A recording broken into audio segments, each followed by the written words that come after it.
This is part 2 of my home gym workout series. These will be chest and shoulder exercises. We've got a lot to get through, so let's get into it. For part 1 leg exercises, check out the playlist in the description below. Now this is the Ritke P-Max 4750, and so for the first exercise, I want to show you something that's kind of unique to this machine. This has a chest press type machine, so if you've ever used a chest press machine at a gym, this has kind of a similar feel. Now I have one 25-pound plate on either side, but this feels significantly heavier than that. I could probably do 2 or 3 times this with dumbbells, but it feels a lot heavier because of the leverage and the pulley system. The pulleys clip on to the sides of these jammer arms here, and so it increases the leverage and makes the exercise really pretty difficult to do. Now notice where my feet are on the bench here. Kind of keeps the bench from sliding backwards on you. As you push forwards like this, the bench has a tendency to want to try to push back. So putting the feet just behind this front plate here stops it from sliding back very far. Now, alternatively, you can also do this standing up. They had a hammer strength machine like this at the place I went to high school where it was just a standing press. And this makes it even harder yet. So you get in kind of a stagger stance like this and then press out into the machine. And this is really pretty difficult. I'm not sure I'm going to be able to talk through this. But again, these are just 25-pound plates on either side, and it feels way harder than that. So I'm not going to do too many repetitions like that. But those were the jammer arms. Next, we're going to move to Smith machine exercises. So I'm going to take these arms off here and get things situated and be back in just a moment here. Next, we'll move to a Smith machine bench press. And the advantages of a Smith machine are that it has safety hooks. You can lock the weight in at any point in time. So if you are working out at home, it's a safer way than using free weights. You just lie down and you want your nipple line to be roughly underneath the bar for this one. Grab slightly wider than shoulder width, and then push the weight up and slightly rotate your wrist to unlock the weight. Then you lower it down to your chest, press back up, lower down, press back up, lower down, press back up. And I would shoot for the range of 6 to 10 repetitions with this one. Once you get to your end range, you just lock it back in and you're ready to move on to the next exercise. Next, we'll move on to incline bench press with a Smith machine. You want the bench inclined about 30 to 60 degrees above the horizontal. This one's right in between at about 45 degrees. The more flat you go, the lower down on your chest it targets. The higher up, more vertical you go, the higher up on the chest it targets. So you want to get underneath the bar. Typically, you'll have to go a little lighter for incline bench press than you will for a flat bench press. But then the technique is more or less the same. Lift off the rack, slightly roll it to unlock the safety hooks, lower down, and press back up. And repeat for around 6 to 10 repetitions again. And then when you hit a fatigue point, then lock the weight in.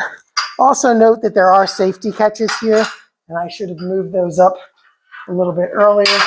Those will help you if by chance you do end up getting stuck. It catches the bar there and you don't get crushed. So again, another advantage of using a Smith machine. Next, we'll move on to a Smith machine overhead press or shoulder press. This is to target your shoulder or deltoid muscles.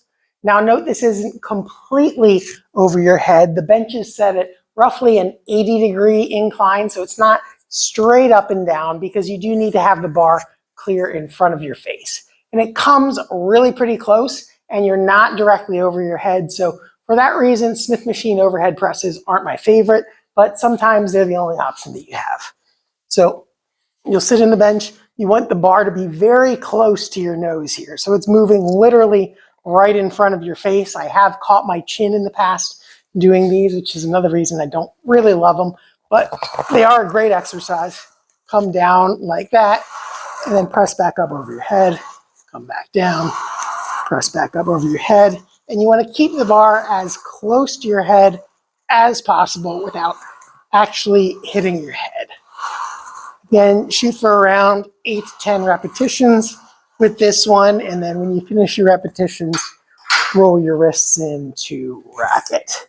Now, I do prefer doing overhead presses with dumbbells or barbells, and so I'm going to get the machine resituated, and we'll go through the bench press, incline press, and overhead press with a barbell. Next, we'll do a barbell free weight bench press. You do have to be a little more careful as far as safety when you're using free weights versus a Smith machine. This machine has some safety catches, and you want those set just below where you would naturally end your range of motion, but above the level of your chest, so that if you do need to set it down on the stops, you can set it down without hurting yourself.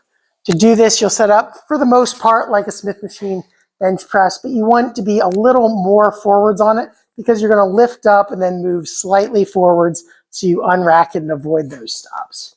You want to make sure that you have an equal grip on either side so you're not biased more one way than the other, since free weights do require a little bit more balance.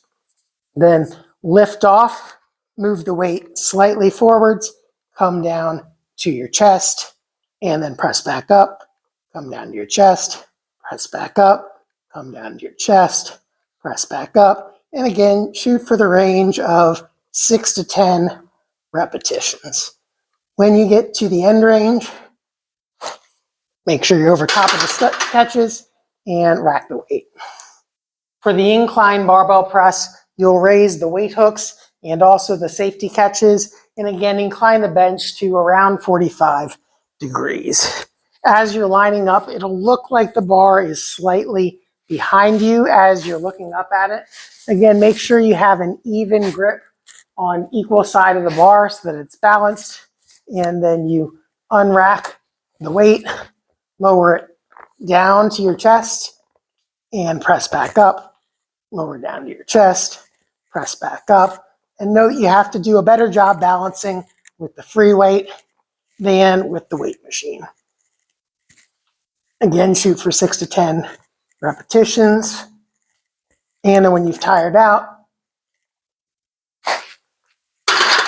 then rack the weight.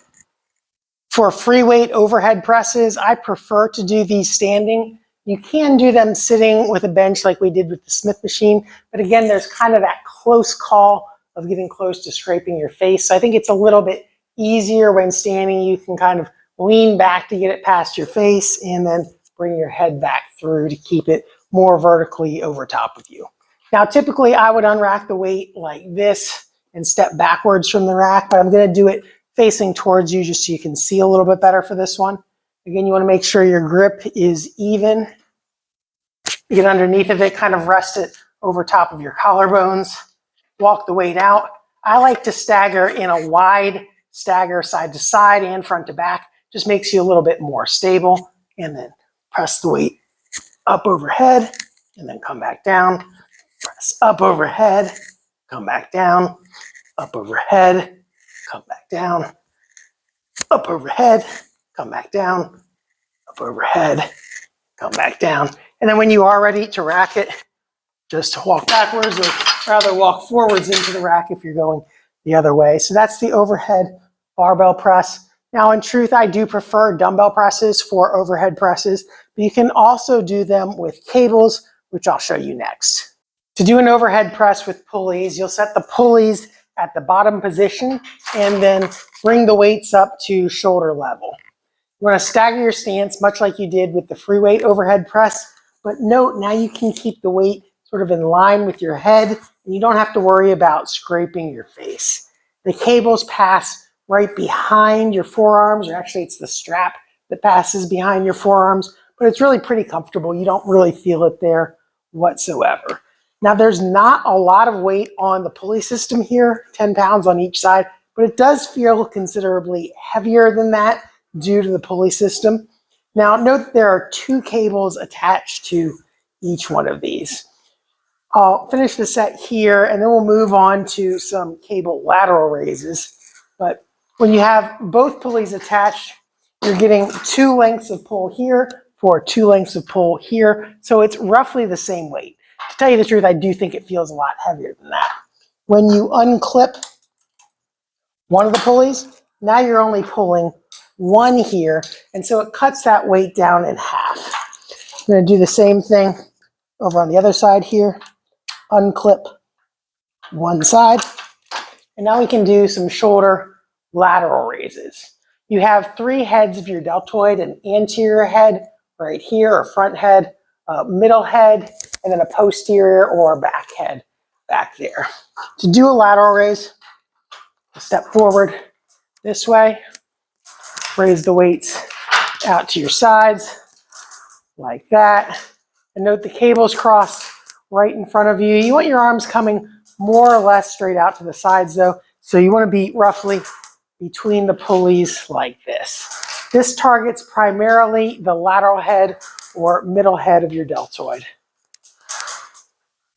These will tend to be a little bit higher reps. I'd shoot for the range of 10 to 12 repetitions with all of these.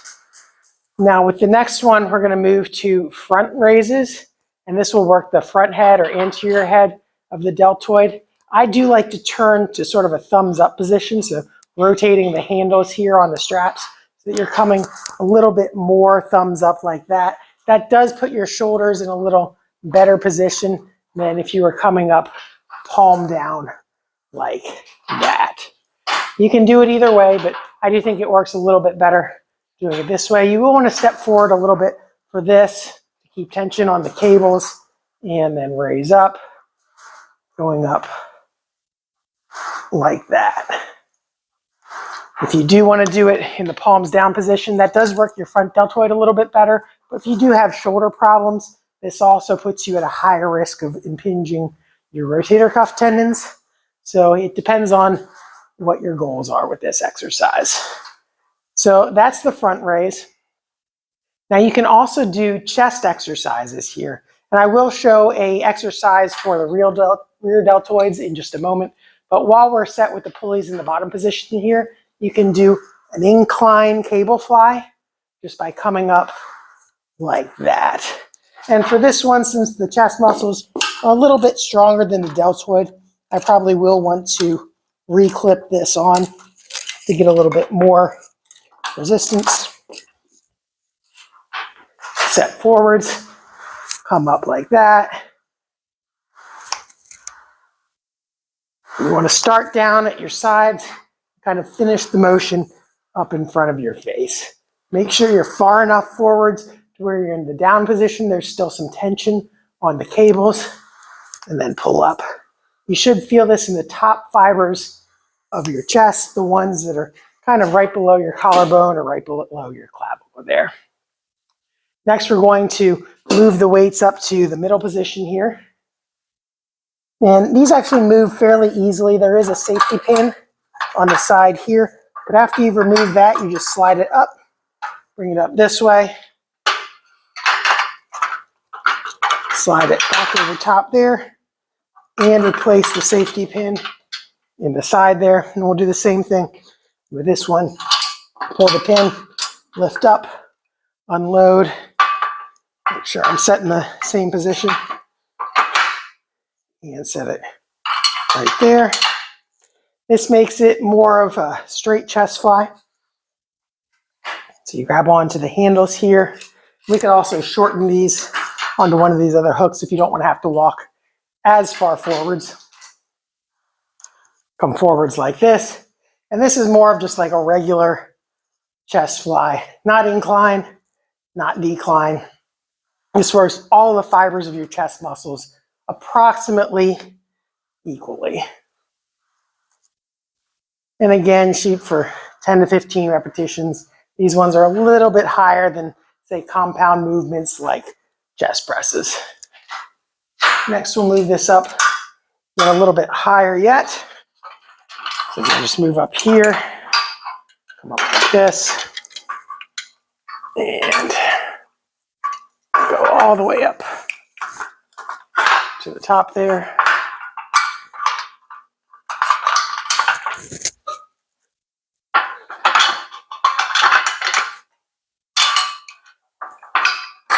Bring that one up. And for this one, we're going to do both a decline fly as well as a reverse fly for the back deltoids or posterior deltoids. So here, grip along the handles and then kind of pull down. So now you're starting high, finishing low. This works more on the lower fibers of your chest muscles. And this is a little bit easier, so you'd probably want to add a little bit more weight for this one than you would with the other two variations of the chest fly. But I'll keep the same weight throughout this just for ease of transitions here. Do your 10 to 15 repetitions. And then if you did want to do the reverse flies, the posterior deltoids are typically a little bit weaker. So we're going to unclip here again. Again, just go down to 1 pulley resistance. Unclip here, go down to 1 pulley resistance. And now you're going to cross over like this. Again, the fibers are, or the wires are crossing in front of you, coming out this way to where you have tension at the cross position, and then pull back this way. And this works on the posterior fibers of your deltoid, the back fibers in the back of your shoulder. And again, probably 10 to 15 repetitions with this one.